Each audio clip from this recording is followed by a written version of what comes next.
छोटा सा नगर था। उस नगर में एक बूढ़ी औरत निर्मला अपने बेटे कालू के साथ रहती थी। कालू दिन भर खेतों में काम करता, तब जाकर घर चलता था। बेटे कालू, आज खेतों में जरा देर से चले जाना काम करने। क्यों माँ, क्या बात है? कुछ काम था क्या? हाँ बेटा, बकरियाँ भूखी हैं, जरा नदी के पास जाकर इन्हें चरा ला। ठीक है माँ, ऐसा करो, मेरा खाना बांध के दे दो, वही खा लूँगा। पता नहीं कितनी देर हो जाए। निर्मला खाना बांध कर कालू को दे देती है और कालू बकरियों को हाँकते हुए नदी के पास ले जाता है और सभी बकरियां अपना चढ़ने लगती हैं। चलो जी, बकरियां तो खाने में मस्त हैं। मैं जरा खाना खा लूं। कालू खाना खा लेता है। खाना खाकर उसे बहुत तेज नींद आती है। पेड़ की ठंडी ठंडी छांव के नीचे वो लेट जाता है, पर घास चुभने की वजह से वो सो नहीं पाता। तभी कालू को पेड़ पर कुछ कपड़े लटके हुए दिखते हैं। कालू उन कपड़ों को उतार कर अपने नीचे बिछा लेता है और आराम से पर उसे ये नहीं पता था कि वो कपड़े एक भूत के हैं जो नदी में नहाने गया हुआ था। भूत जैसे ही नदी से बाहर आता है नहाकर, तो देखता है उसके कपड़े वहाँ नहीं हैं। अरे मेरे कपड़े कहाँ? कौन ले गया? अब मैं क्या पहनूंगा? तभी भूत को उसी पेड़ के नीचे एक आदमी दिखाई देता है जो सोया हुआ होता है उसके कपड़ों पर। ए लड़के! भूत की आवाज सुनकर कालू उठ जाता है और इधर उधर देखता है कि आवाज कौन दे रहा है।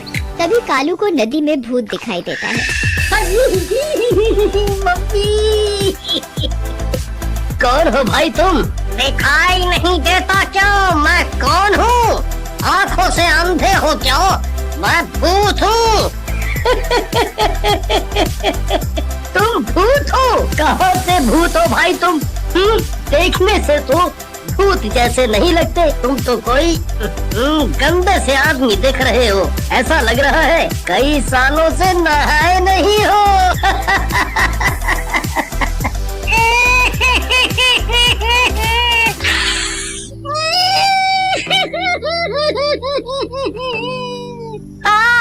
मैं सच में भूत हूँ। अब मैं भूत जैसा नहीं दिखता तो मैं क्या करूँ? अच्छा, मान लिया तुम भूत हो, पर यहाँ आए कैसे? मैं यहाँ नहीं रहता। हम भूतों की भी एक दुनिया है। मैं तो अपने रास्ते से ही उड़कर जा रहा था इस नदी के ऊपर से। नदी दिखी तो सोचा ठंडा ठंडा साफ पानी है, नहा लूं। मैंने अपने कपड़े उतार कर पेड़ पर रख दिए थे और नहाने चला गया था। जिन कपड़ों पर तुम सोए हुए थे वो मेरी लंगोट है। तुम मेरी लंगोट दोगे तो मैं नदी से बाहर निकल पाऊंगा। अगर मैंने तुम्हारी लंगोट दे दी तो तुम नदी से बाहर आ जाओगे। और बाहर आते ही तुम मुझे खा जाओगे, फिर मेरी सारी बकरियों को भी खा जाओगे। नहीं नहीं, मैं तुम्हें और तुम्हारी बकरियों को नहीं खाऊंगा। मैं कैसे मान लूं कि तुम नहीं खाओगे? तुम भूतों का क्या भरोसा? अरे भाई, मैं शाकाहारी भूत हूँ, तो भला मैं तुम्हें कैसे खा सकता हूँ?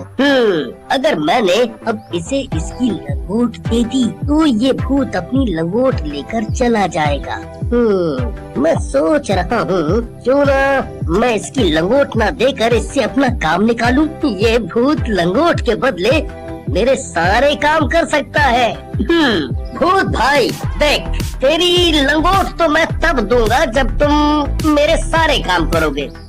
ठीक है, मैं तुम्हारे सारे काम कर दूंगा, पर तुम मुझे बाहर तो आने दो। कालू भूत को उसकी लंगोट तो नहीं देता, उसके लिए घर जाकर अपने कपड़े ले आता है और उसे अपने कपड़े पहना देता है। ए भूत, जब तक मेरे सारे काम नहीं होते तब तक तुम यही कपड़े पहनोगे। फिर मुझे तुम छोड़ दोगे ना? हाँ, छोड़ दूंगा। फिर कालू भूत को अपने कपड़े पहनाकर अपने साथ अपने घर ले जाता है। भूत, भाग बेटा, ये हमें खा जाएगा। नहीं माँ, डरो मत, ये हमें नहीं खाएगा और ये भूत मेरा दोस्त है। भूत भी कभी किसी का दोस्त होता है क्या? तू पागल तो नहीं हो गया? कालू अपनी माँ के कान में जाकर सब बता देता है। बेटा, तू इसे घर तो ले आया है, पर इसे लाकर कोई मुसीबत खड़ी मत कर देना। और गांव वालों का क्या? माँ, तुम चिंता ना करो, मैं सब संभाल लूंगा। अगले दिन कालू भूत को खेतों में ले जाता है। ओ भूत, आज तुझे इस खेत में हल चलाना है। रात होने से पहले ये काम खत्म हो जाना चाहिए। चल अब शुरू हो जा, चल। ओ, ठीक है भाई, चलाता हूँ हल। कालू वहाँ एक पेड़ के ऊपर जाकर बैठ जाता है और उस भूत पर नजर रखता है। अब हो गया ना काम। लाओ दे दो मेरी लंगोट। नहीं नहीं, तुम्हें लंगोट नहीं मिल सकती। अभी मैं तुमसे और काम कराऊंगा। अभी तुम नहीं जा सकते। भूत जोर जोर से रोने लगता है।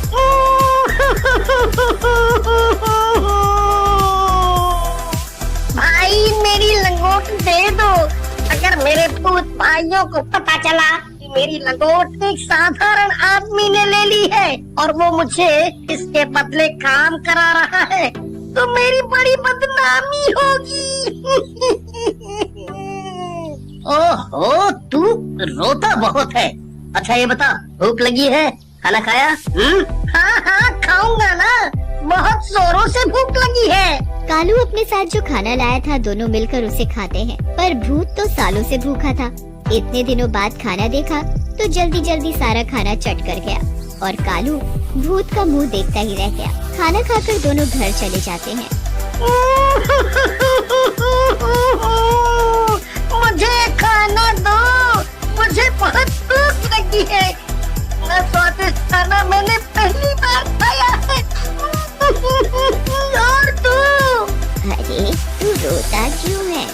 मैं तेरे लिए अभी खाना लाती हूँ।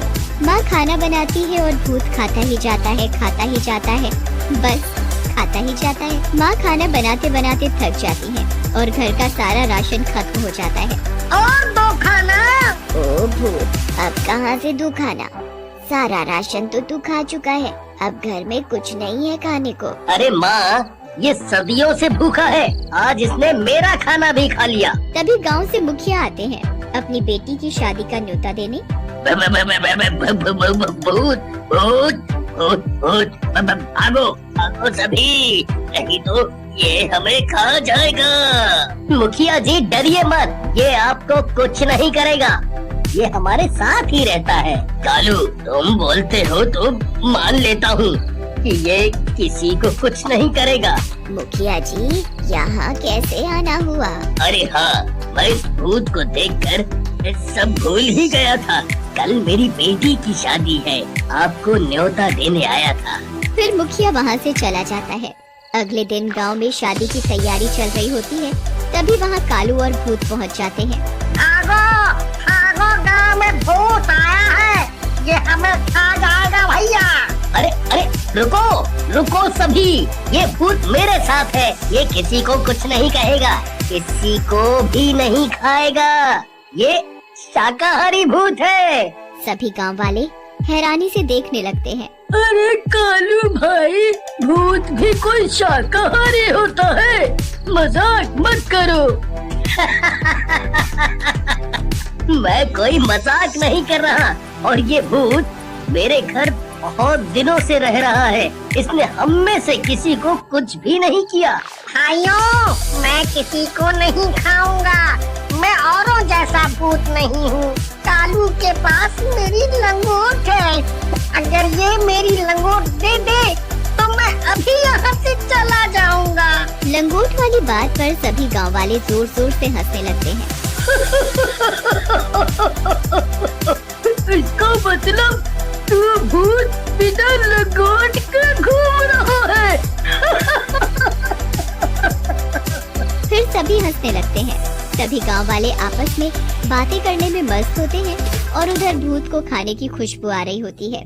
भूत खुशबू तक पहुंच जाता है, देखता है उसके सामने इतना बढ़िया बढ़िया खाना रखा है। वो इधर उधर देखता है कि कोई नहीं देख रहा और वो फटाफट सारा खाना चट कर जाता है। तभी एक बच्चा उसे खाना खाते देख लेता है। मुखिया जी, वो भूत ने शादी का सारा खाना खा लिया।